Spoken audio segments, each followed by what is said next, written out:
All rise, oui, vous l'avez. The International Criminal Court is now in session. Lord John, the Court Panel International at Uwait. Les audiences consacrées aux conclusions orales dans l'affaire Le procureur contre Mahamat Saïd Abdelkani se sont déroulées les 25 et 26 novembre 2025 devant la Chambre de première instance 6 de la Cour pénale internationale. La Chambre est composée des juges Miata Maria Samba, juge président, Socorro Flores Lira et Sergio Gerardo Ugalde Godinez, ainsi que du juge suppléant Kibong Peck. Au cours de l'audience, l'accusation, les représentants légaux des victimes et la défense ont présenté leurs conclusions orales devant la Chambre. L'accusé, Mahamat Saïd Abdelkani, était présent dans le prétoire.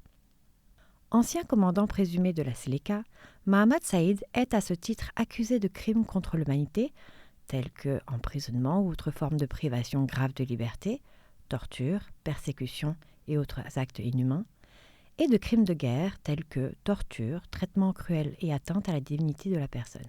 Ces crimes auraient été commis à l'Office central de répression du banditisme, l'OCRB, à Bangui, en République centrafricaine, en 2013.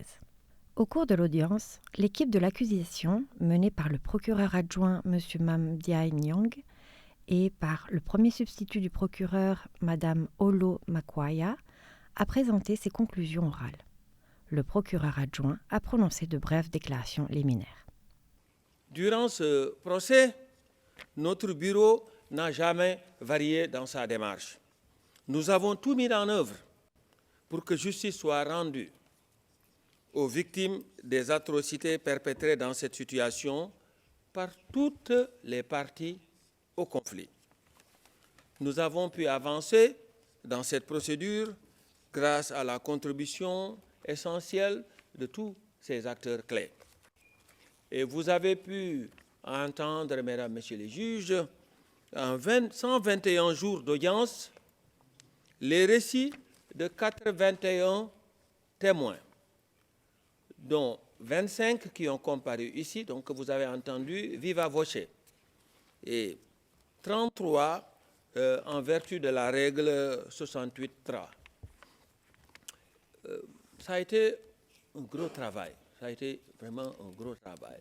Mais ce travail titanesque n'a pu être effectué que grâce à la participation de tous, au nombre desquels je veux citer les victimes et aussi les communautés affectées en Centrafrique.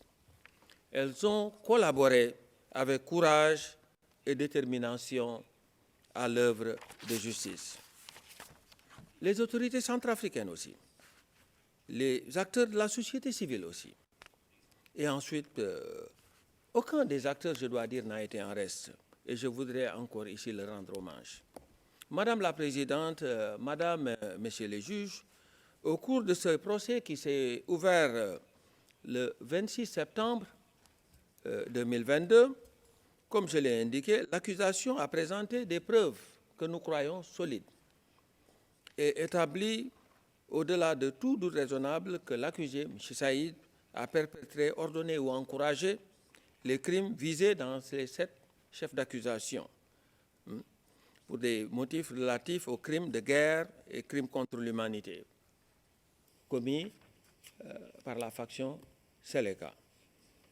L'équipe de l'accusation, notamment Mme Olo Akwaya, premier substitut du procureur, a en outre répondu aux observations écrites finales que la défense a présentées sur plusieurs questions juridiques, notamment concernant les modes de responsabilité, le rôle de l'accusé et la position qu'il occupait à l'OCRB, ainsi qu'au sein de la Séléka.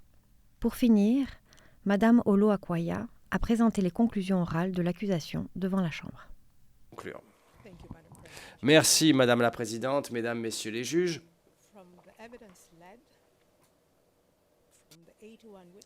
Des preuves obtenues des 80 témoins que nous avons présentés devant la Chambre, il ne fait aucun doute que M. Saïd était à l'OCRB, était un responsable Séléka, était le chef de facto à l'OCRB entre avril et août 2013.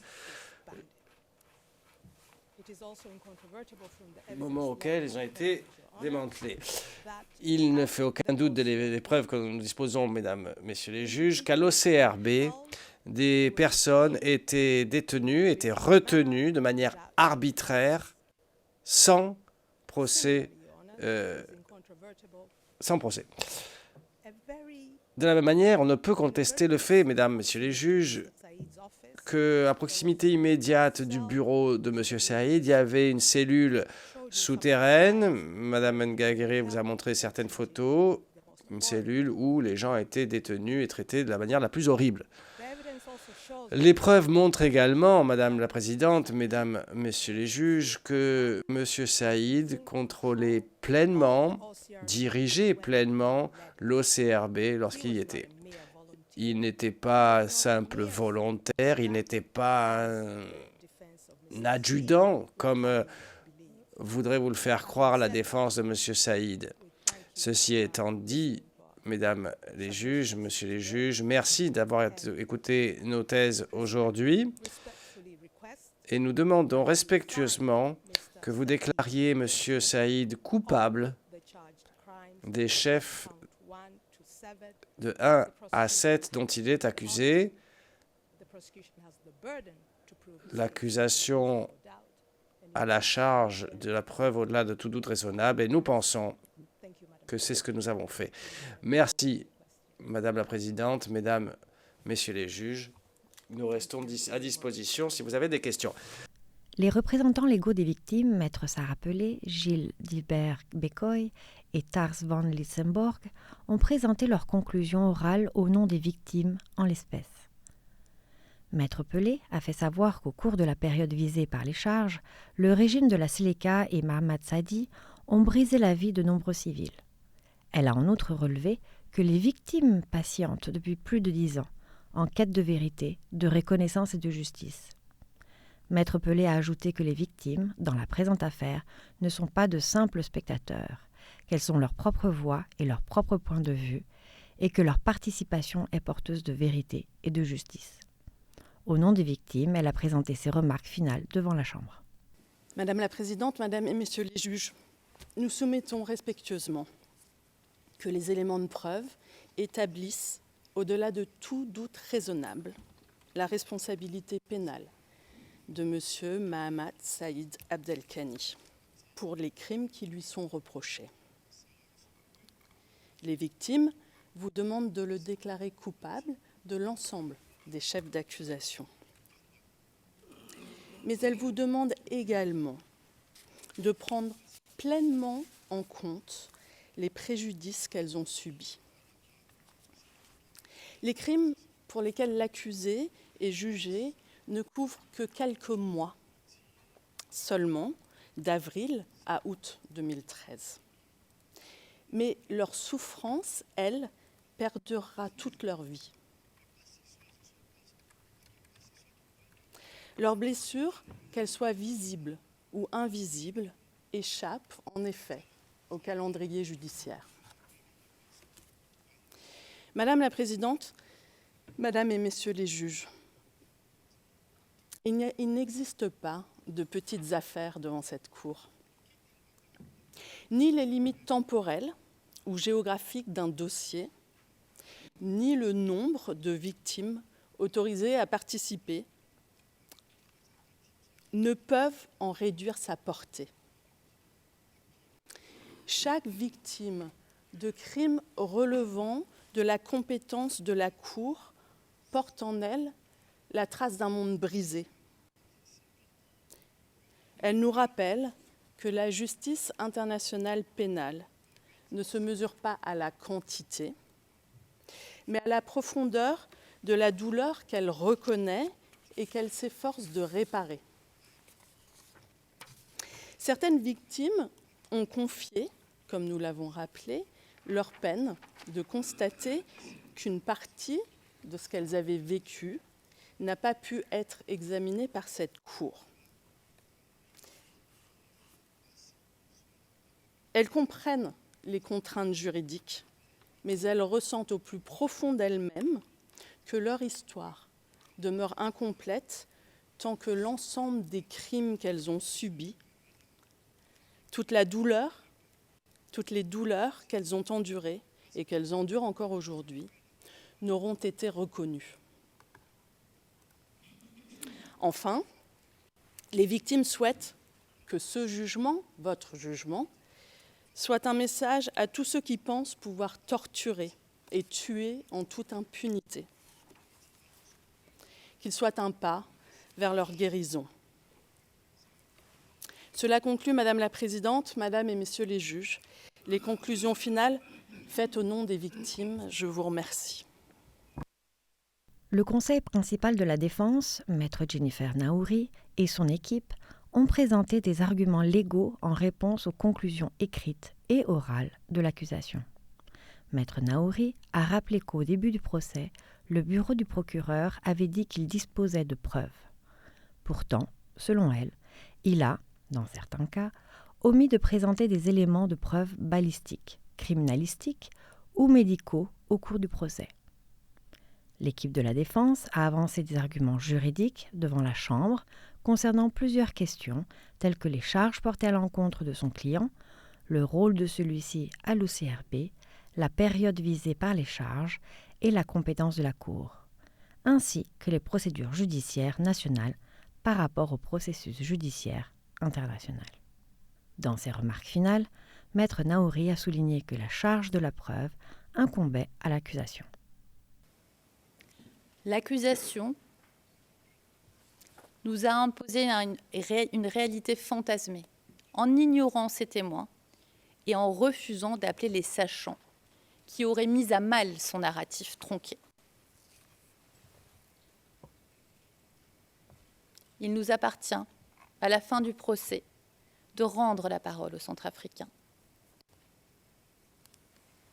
puisque de leur récit ressort la réalité qui prévalait à Bangui lors d'une période difficile, une période postérieure à la chute d'un régime marquée par le chaos et par des efforts pour endiguer les troubles à l'ordre public.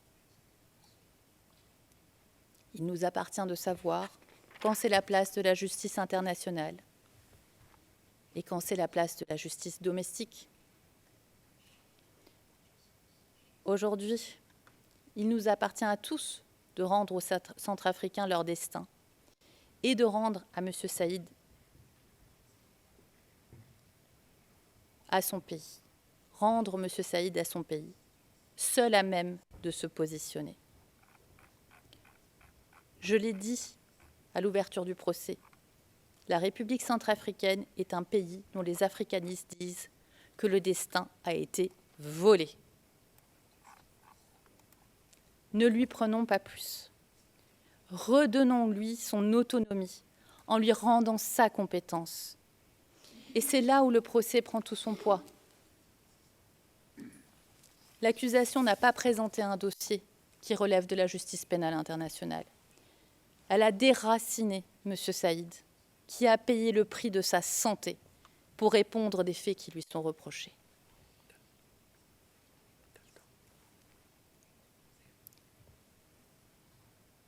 M. Saïd, qui n'a jamais renoncé, malgré les obstacles, un coma de plusieurs semaines, malgré les opérations, loin des siens et de leurs prières.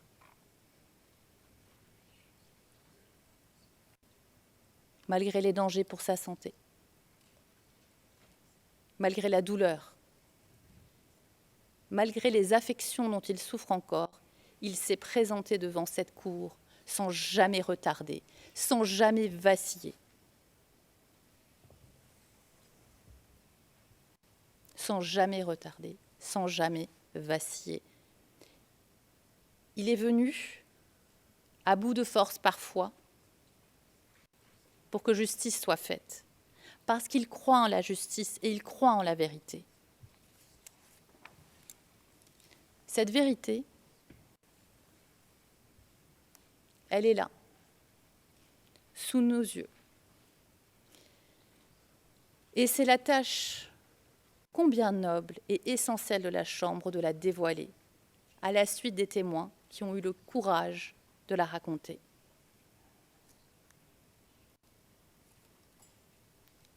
C'est à vous, Madame la Présidente, Madame, Messieurs les juges, qu'il appartient de rappeler qu'il ne peut y avoir de justice sans vérité.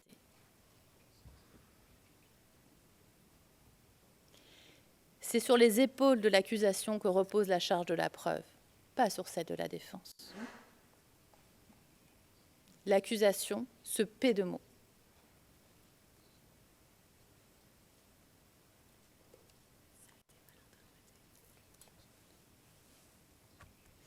Nous avons à nous intéresser aux faits. Les faits découlent de la réalité. Et la réalité, elle est là, sous nos yeux. Prenez-en acte, tirez-en toutes les conséquences, en reconnaissant l'innocence de M. Saïd et en l'acquittant de toutes les charges. Ce sera justice. Je vous remercie, Madame la Présidente. Une fois terminée la présentation des conclusions orales des parties et des participants, la juge présidente Matia Maria Samba a prononcé ses remarques finales avant d'ajourner l'audience. Voilà qui marque la fin des plaidoiries finales dans cette affaire. Et conformément à la règle 142.1 du règlement de procédure et de preuve, la Chambre va désormais se retirer pour réfléchir à son jugement conformément à l'article 74 du statut. La Chambre note que dans son jugement, elle décidera si elle doit déclarer l'accusé coupable ou l'acquitter. Si, et seulement si, l'issue est une déclaration de culpabilité, les procédures de définition de la peine suivront. La Chambre informera parties et participants que si il y a une déclaration de culpabilité dans cette affaire, elle entend définir une peine aussi rapidement que possible. Et donc, en gardant ceci en tête, la Chambre a bon espoir que parties et participants utiliseront au mieux le temps à leur disposition pour préparer toute issue des procédures en attendant le jugement. Cette instruction se donne sans préjuger de la décision de la Chambre ou de toute décision que la Chambre pourrait prendre quant à la culpabilité ou l'innocence de l'accusé. Ceci étant dit, et parlant mon nom propre, en tant que juge président de cette Chambre et au nom de mes collègues les juges, j'aimerais remercier l'accusation, la défense, les représentants des victimes pour leur engagement et leur aide pendant ce procès. Je remercie les présents dans cette salle d'audience, ainsi que ceux qui suivent l'audience en ligne, et tout particulièrement ceux qui nous suivent depuis la République centrafricaine.